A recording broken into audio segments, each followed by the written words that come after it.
Hello, good morning. तर सकाळी सकाळी माझ्या बाबूने उठून हा पसारा करून ठेवला होता आणि मी तो आवरू लागले होते.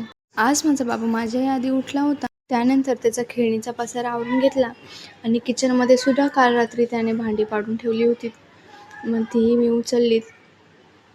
आणि आज गरमी जरा कमी होत होती, त्यामुळे म्हटलं चला फक्त फ्रेश होऊया आणि पुढची कामं आवरून घेऊया. आणि आता माझ्या बाबूचा हात नको तिथे पोचतो आणि घरभर पसारा करून ठेवतो. मग हा बाबूने केलेला पसारा आवरून घेतला आणि लगेचच म्हटलं चला आपणही फ्रेश होऊन घ्यावं. आज एवढं गरम होत नाही, त्यामुळे काम आवरल्यानंतर आंघोळ करूया. मग छान असे फ्रेश झाले आणि काल रात्रीच मी इकडे तांदूळ, डाळ आणि पोळी भिजत घातले होते, कारण की आज मला डोशाचा नाश्ता करायचा होता.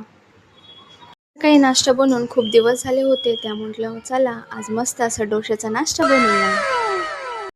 चला तर मग पुढे वळूया. सर्वात आधी इकडे मी गरम पाणी ठेवून घेतलं. आज माझ्याकडे वेळ होता, त्यामुळे निवांत असं खिडकीमध्ये विटॅमिन डी घेत मी पाणी घेतलं.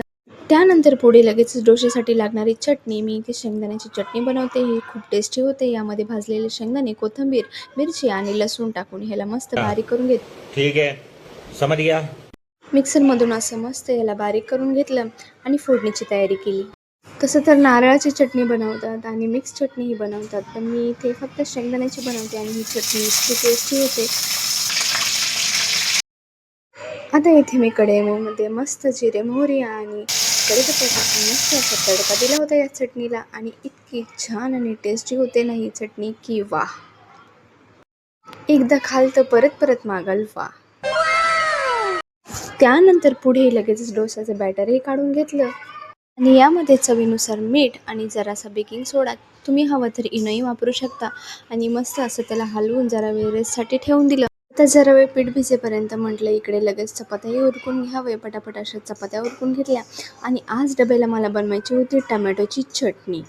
आता या टमॅटोच्या चटणीला मी कांदा, टमॅटो, मिरची आणि लाल तिखट आणि घरामध्ये तुमच्या जर असतील तर तुम्ही वापरा, पण नसतील तर फक्त एवढंच वापरून ही टमाटे एवढी टेस्टी लागते ना खायला, तर तुम्हीही नक्की एकदा ट्राय करा. पुढे मी लगेचच तिकडे टमाटोची चटणी आणि इकडे लगेचच तवा तापला होता डोशाचा, मग पटपट अशी डोशाचीही तयारी करून घेतली. खूप दिवसानंतर केले तरीही बघा जाळीदार मस्त डोसा आणि हा डोसा बार बार माझ्या हातातनं सटकत होता इथे.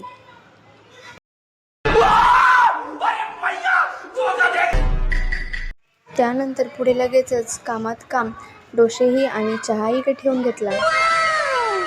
चला तर मग आता सकाळची माझी डब्याची आणि घरातली कामं सगळी उरकली होती. मग आंघोळ आवरून मस्त अशी स्वतःची वेणी घालून घेतली आणि जोपर्यंत असं आवरत नाही ना तोपर्यंत असं फीलच होत नाही, केल्यासारखं वाटतच नाही. त्यामुळे आज मस्त मी अशी गुणगुणत होती छान आणि माझी कामंही आवरली. अच्छा, ठीक आहे, समज. आणि हो, काल मी 2 तास तेल लावून ठेवलं, पण त्याचा रिझल्ट खरंच खूप छान आला होता. रुको जरा सबर करो.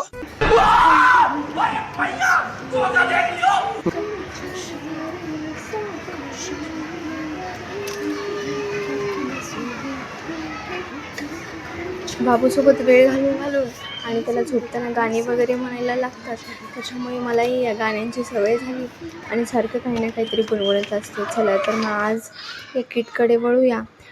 आता ही माझी मेकअप किट कमी आणि एक्सपायरी किट जास्त झाली आहे. किती वर्ष होऊन गेला असेल किंवा किती दिवस झाले असतील, मी यातले एकही प्रोडक्ट व्यवस्थित वापरलेला नाही आहे. शेवटी त्याची एक्सपायरी आली आहे जवळ आणि त्यांचा वासही खूप घाणेरडा येऊ लागला आहे.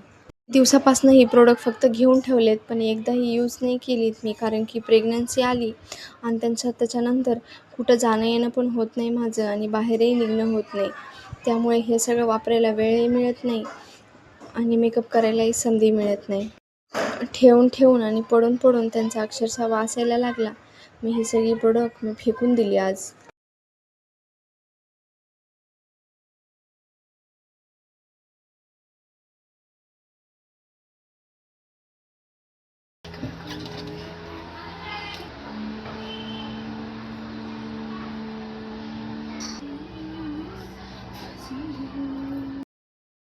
यासारख्या गोष्टी तुमच्यासोबतही होऊ शकतात, त्यामुळे काळजी घेत जा प्रत्येक गोष्टीची.